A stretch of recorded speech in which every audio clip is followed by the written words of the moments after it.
అయోధ్య మొన్నటి వరకు ఓ వివాదాస్పద ప్రాంతం. సుప్రీంకోర్టు తీర్పు అనంతరం అయోధ్య బాబ్రీ మసీదు స్థానంలో భవ్య రామమందిర నిర్మాణం ప్రారంభమైంది. ఎప్పుడెప్పుడా అని ఎదురు చూస్తున్న శుభ సమయం రానే వచ్చింది. కోట్లాది హిందువుల కల అయోధ్య రామమందిరం ఓ అద్భుతం. కొన్ని రోజుల్లో, ఇంకా చెప్పాలంటే కొన్ని గంటల్లో, కొన్నేళ్ల నుంచి కోట్లాది మంది హిందువులు కన్న కల నెరవేరబోతోంది. రామ జన్మభూమి అయోధ్యలో శ్రీరాముని ఆలయాన్ని నిర్మించాలన్న ఎన్నో ఏళ్ల కల నెరవేరింది.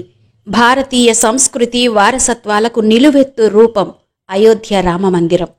ఇది ప్రపంచంలోనే 3వ అతిపెద్ద దేవాలయం. మొదటి స్థానంలో కంబోడియాలోని అంగ్కోర్ ఆలయం ఉంటే, తమిళనాడులోని తిరుచిరాపల్లిలో ఉన్న రంగనాథస్వామి ఆలయం 2వ స్థానంలో ఉంది. 3వ స్థానంలో అయోధ్య రామాలయం చోటు చేసుకుంది. అయోధ్య రామమందిరానికి సంబంధించి ఎన్నో విశిష్టతలు. మరికొద్ది గంటల్లోనే కోట్లాది హిందువుల కల సాకారమవుతున్న శుభ సందర్భంలో అయోధ్య రామమందిరం విశిష్టతలు ఇప్పుడు తెలుసుకుందాం. ఎక్కడ చూసినా రామనామ స్మరణతో మారుమోగిపోతోంది. అందరి చూపు ఒకవైపే. జనవరి 22వ తేదీ జరగబోయే ప్రాణ ప్రతిష్ఠ కోసం ఎదురు చూస్తున్నారు. ఆలయ నిర్మాణం అత్యంత ప్రతిష్టాత్మకంగా చేపట్టారు. సాధారణంగా ఏదైనా కట్టడం నిర్మించేందుకు ఇనుము, సిమెంట్ ఉపయోగిస్తారు. కానీ అయోధ్య రామమందిరం మాత్రం ఎటువంటి సిమెంట్, ఇనుము, ఉక్కు లేకుండా నిర్మిస్తున్నారు. నాగర నిర్మాణ శైలిలో ఈ ఆలయాన్ని నిర్మించారు. కేవలం రాతితో అద్భుతమైన శిల్పాలు చెక్కి ఆలయాన్ని నిర్మించారు. రిక్టర్ స్కేల్పై 10 తీవ్రత గల పెను భూకంపం వచ్చినా కూడా చెక్కు చెదరని విధంగా ఆలయాన్ని నిర్మించారు. 10, 20, 100, 200 కాదు, రాబోయే 2500 ఏళ్ల వరకు ఠీవిగా వాతావరణ మార్పులను, వరదలు, భూకంపాలు, తుఫానులు వంటి విపత్తులను తట్టుకుని నిలబడేలా దీనిని నిర్మించారు. పురాతన నాగర నిర్మాణ శైలిలో అనుసరించి నిర్మించిన ఆలయం ఈ అయోధ్య రామాలయం. దీని మొత్తం కట్టడం కోసం రాయినే ఉపయోగించారు. రామమందిర నిర్మాణం కోసం ప్రత్యేకమైన రాయిని ఉపయోగించడం జరిగింది. రాజస్థాన్లోని భరత్పూర్ నుంచి గులాబీ రాయిని తెప్పించారు. ఇతర కన్స్ట్రక్షన్ మెటీరియల్ కంటే ఇది చాలా తేలికగా ఉంటుందట. ప్రతి ఒక్క రాయి జాగ్రత్తగా గాడి చేసి సిమెంట్ అవసరం లేకుండా నిర్మాణాన్ని చేపట్టారు. ఈ రాయి పెను భూకంపాలను కూడా తట్టుకుని నిలబడుతుంది. సుమారు 1000 సంవత్సరాల పాటు ఈ ఆలయానికి ఎటువంటి రిపేర్లు రావని చెబుతున్నారు. 2500 సంవత్సరాల పాటు చెక్కు చెదరకుండా నిలిచి ఉంటుంది. ఈ గులాబీ రాయి అత్యంత దృఢంగా ఉంటుందట. అయోధ్య రామమందిరం నాగర నిర్మాణ శైలిలో నిర్మించారు. ఇది ఉత్తర భారతదేశంలోని హిందూ మఠాలు నిర్మించే 3 శైలుల్లో ఒకటి. వింధ్య, హిమాలయ మధ్య ప్రాంతాల్లో ఈ నిర్మాణ శైలి ముడిపడి ఉంది. ఈ నిర్మాణ శైలిలో ఇనుమును ఉపయోగించరు. ఖజురహో ఆలయం, సోమనాథ ఆలయం, కోణార్క్ సూర్య దేవాలయం ఈ నాగర నిర్మాణ శైలిలో ఉన్న ఆలయాలు. ఇప్పుడు అయోధ్య రామమందిరం కూడా ఈ నాగర శైలిలోనే నిర్మించారు. నిజానికి ఈ రామమందిరానికి 1989లోనే రూపకల్పన జరిగింది. నాటి విశ్వ హిందూ పరిషత్ అధ్యక్షుడు అశోక్ సింఘాల్ ఈ ఆలయ రూపకల్పన బాధ్యతను ఉత్తర భారతంలో దేవాలయ నిర్మాణంలో విశేష పేరు ప్రఖ్యాతులుగాంచిన సోంపుర కుటుంబీకులకు అప్పగించారు. ఎందుకంటే ఎప్పటికైనా ఆ స్థలం హిందువులకే దక్కుతుందన్న నమ్మకం. అందుకే ఆ ప్రదేశానికి వెళ్లి కొలతలు తీసుకురమ్మని సింఘాల్ సోంపుర కుటుంబీకులను పంపారు. అయితే అప్పుడా ప్రాంతమంతా కట్టుదిట్టమైన ఏర్పాట్లతో భద్రతా దళాల చేతుల్లో ఉంది.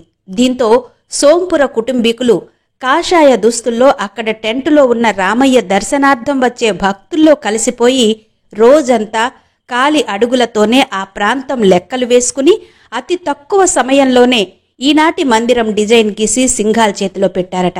అలా ఎన్నో భయంకర, విపత్కర పరిస్థితులలో అయోధ్య రామమందిర రూపకల్పన జరిగింది. ప్రధాన ఆలయాన్ని L&T కంపెనీ నిర్మించగా, ఉపాలయాలు, ఇతరత్ర నిర్మాణాలను టాటా కన్సల్టెన్సీ ఇంజనీర్స్ లిమిటెడ్ నిర్మిస్తుంది. ఇక అయోధ్య ఆలయ ప్రాంగణంలో 27 నక్షత్రాలకు సూచికగా 27 మొక్కలను గతంలోనే నాటారు. ఇక్కడికి వచ్చే భక్తులు తమ జన్మ నక్షత్రాన్ని, రాశిని అనుసరించి ఆయా చెట్ల కింద కూర్చుని ధ్యానం చేసుకోవడం కోసమే ఈ వృక్ష వాటికను ఏర్పాటు చేశారు. ప్రపంచవ్యాప్తంగా 7 ఖండాల్లోని 115 దేశాల్లో నదులు, సముద్రాల నుంచి తీసుకొచ్చిన నీటిని, 2587 ప్రాంతాల నుంచి తీసుకొచ్చిన మట్టిని రామాలయ నిర్మాణంలో వినియోగించారు. ఈ ఏర్పాటు వసుధైక కుటుంబం అన్న భారతీయ భావనను ప్రతిబింబించటానికే. ప్రస్తుతం అయోధ్యలో బాబు లాల్ టైలర్స్ను నడుపుతున్న సోదరులు భగవత్ ప్రసాద్ పహాడి, శంకర్లాల్ శ్రీవాస్తవ అయోధ్య రామయ్యకు వస్త్రాలను తయారు చేస్తున్నారు. 3 దశాబ్దాల క్రితం శ్రీరామ జన్మభూమి పూజారి లాల్ దాస్ శ్రీరాముడికి వస్త్రాలు కుట్టే పనిని ఈ భగవత్ ప్రసాద్ తండ్రి బాబులాల్కే అప్పగించారు. అప్పటి నుంచి ఈ కుటుంబమే స్వామివారికి వస్త్రాలను సమకూరుస్తుంది. ఇక ఒడిశాలోని కోణార్క్ సూర్య దేవాలయం గర్భగుడిలో మూల విరాట్పై మొదటి సూర్య కిరణాలు పడే విధంగా ఎలా నిర్మించారో అలాగే అయోధ్య రామమందిరంలోని బాలరాముడి విగ్రహం మీద శ్రీరామనవమి రోజు సూర్యకిరణాలు ప్రసరించేలా అయోధ్య ఆలయ నిర్మాణాన్ని చేపట్టారు. గర్భగుడిలో కొలువు తీరబోతున్న స్వామి బాలరాముడు. ఆ బాలరాముడి మూర్తి ఎత్తు 51 అంగుళాలు. 5 ఏళ్ల బాలుడి రూపంలో ఉండే ఈ రామయ్య విల్లంబులు ధరించి కమలంపై కూర్చుని దర్శనమిస్తాడు. నిజానికి ఈ విగ్రహాలను తయారు చేయడానికి ఎంతో మంది శిల్పులు ఎన్నో డిజైన్లను అందించగా 3 శిల్పులు తయారు చేసిన మూర్తులు ఎన్నిక చేశారు. వాటిలో నుంచి కర్ణాటకకు చెందిన అరుణ్ యోగిరాజ్ డిజైన్ను ఎంపిక చేశారు. ఆ మిగిలిన 2 డిజైన్ల విగ్రహాలను ఆలయంలో ప్రదర్శనకు ఉంచబోతున్నారు. ఇక అయోధ్య మందిర నిర్మాణంలో మన హైదరాబాద్కు కూడా ప్రధాన పాత్రే ఉంది. అయోధ్య రామమందిరం ప్రధానాలయం తలుపులతో పాటు ఇతర తలుపులను కూడా నిర్మించే కాంట్రాక్ట్ను సికింద్రాబాద్ బోయిన్పల్లిలోని అనురాధ టింబర్ డిపో నిర్వాహకులు దక్కించుకున్నారు. ఇక ప్రధాన ఆలయ విస్తీర్ణం 2.77 ఎకరాలు. నిర్మాణ విస్తీర్ణం 57,400 చదరపు అడుగులు. ఆలయం పొడవు 360 అడుగులు. ఆలయం వెడల్పు 235 అడుగులు. ఆలయ శిఖరం ఎత్తు 161 అడుగులు. ప్రవేశ ద్వారాలు 12 ఉంటాయి. గర్భగుడిలో బాలరాముడి విగ్రహం ఎత్తు 51 అంగుళాలు. 35 అడుగుల దూరం నుంచి స్వామివారు భక్తులకు దర్శనమిస్తారు. రామమందిరం మొత్తం విస్తీర్ణం 110 ఎకరాలు.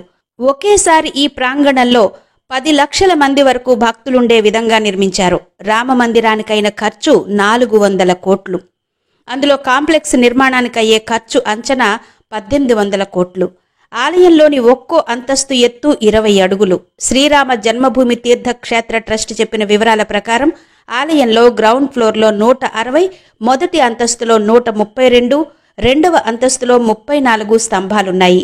మొత్తం ఆలయంలో 392 స్తంభాలు, 44 తలుపులు ఉంటాయి. రామమందిరంలోని వివిధ అంతస్తుల్లో వేర్వేరు నిర్మాణాలను కూడా నిర్మిస్తున్నారు. ఆలయ గర్భగుడి క్రింది అంతస్తులో ఏర్పాటు చేశారు. ఈ అంతస్తులో మొత్తం 14 తలుపులు, 4 ప్రవేశ ద్వారాలు ఉంటాయి. ఆలయంలో 5 మంటపాలుంటాయి. మందిరంలోని స్తంభాలు, గోడల మీద వివిధ దేవుళ్ల, దేవతల విగ్రహాలు రూపొందించారు.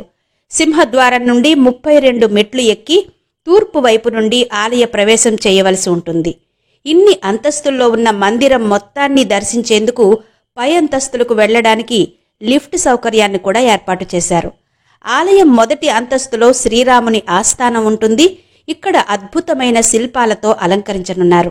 వెండి, రత్నాలతో అలంకరించబడిన సింహాసనం కూడా ఈ అంతస్తులోనే ఉంటుంది. ఇక 2వ, 3వ అంతస్తుల్లో దర్బారు, ఇతర పుణ్యక్షేత్రాలను ఏర్పాటు చేశారు. 3 శిల్పులు తయారు చేసిన బాలరాముడి విగ్రహాలలో ఒకటి ప్రధానాలయం గర్భగుడిలో ఉండగా మిగిలిన 2 విగ్రహాలను మొదటి, 2వ అంతస్తుల్లో ఏర్పాటు చేస్తారు. శ్రీరాముని ఆలయ ప్రాంగణంలో ఇతర దేవతల ఆలయాలు కూడా ఏర్పాటు చేస్తున్నారు. విహాబాయ్ బర్వాద్ అనే భక్తుడు 108 అడుగుల పొడవు, 3403 కిలోల బరువు ఉన్న బాహుబలి అగరబత్తిని తయారు చేశారు. 3.5 అడుగుల చుట్టుకొలత ఉన్న ఈ బాహుబలి బత్తి తయారు చేయడానికి 2 నెలల సమయం పట్టిందట. దీని తయారీకి 5 లక్షల ఖర్చయిందట.